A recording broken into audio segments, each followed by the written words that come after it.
In this first lesson, we are going to see how to open an Excel workbook and the interface of an Excel worksheet.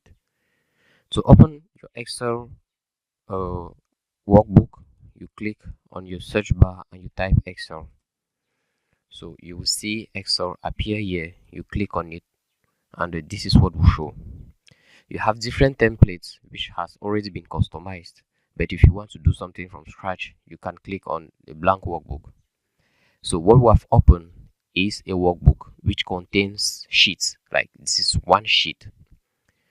This is the interface of an Excel worksheet.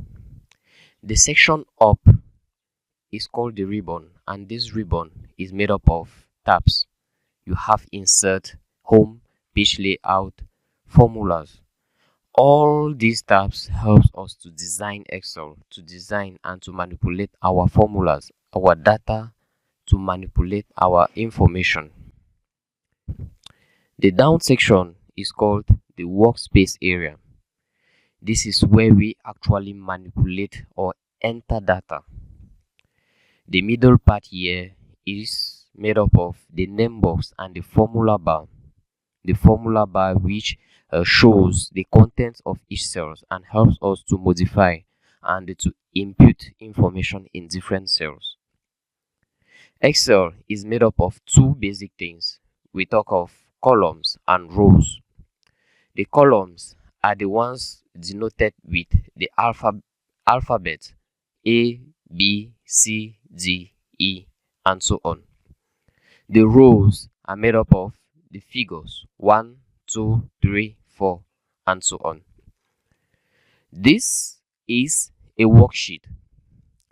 This worksheet is made up of 16,384 columns. To get to the last column, you can press Ctrl plus the left arrow and you realize that we are at the last column of this worksheet. This worksheet is made up of 1,048,576 rows. To get to the last row, you can press Ctrl plus the arrow down and you will see we are the last row of the worksheet. To get to the first row, instead of you scrolling up and down, you can press Ctrl plus home on your keyboard. There's a home tab or there's a home key on your keyboard. You press Ctrl plus home and you will get back here. So for you to easily select a column or a row, because when I do this, I select the complete column from the first to the last one. And when I select this way, when it shows this black arrow, it selects the complete column.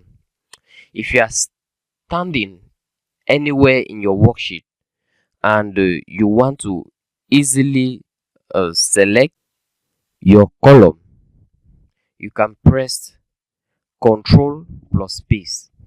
You see it has selected the complete column without you coming here to select it.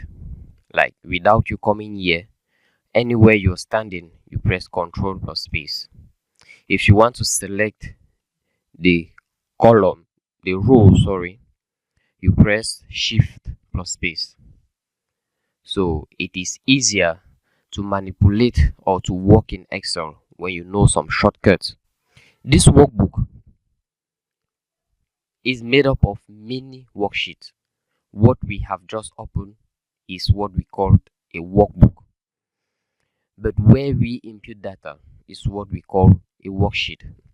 And this worksheet is made up of, and in this section, we can create many worksheets by clicking on the plus button down here. We can add a new sheet. And there is a way different sheets can communicate together. In our subsequent videos, we are going to see how possible it is. You see, when you add a new sheet, it names it with sheet 1, sheet 2, sheet 3, and so on. You can rename these sheets by double clicking on it, and you give it a name. Like if I write, for example, data, then I just have to press on the enter key, and I could rename sheet 1 as data. These are little aspects that we need to understand so far as the Excel worksheet interface is concerned. There is much more we have to discover, but for now, this is already okay. See you in the next video. Thanks for watching.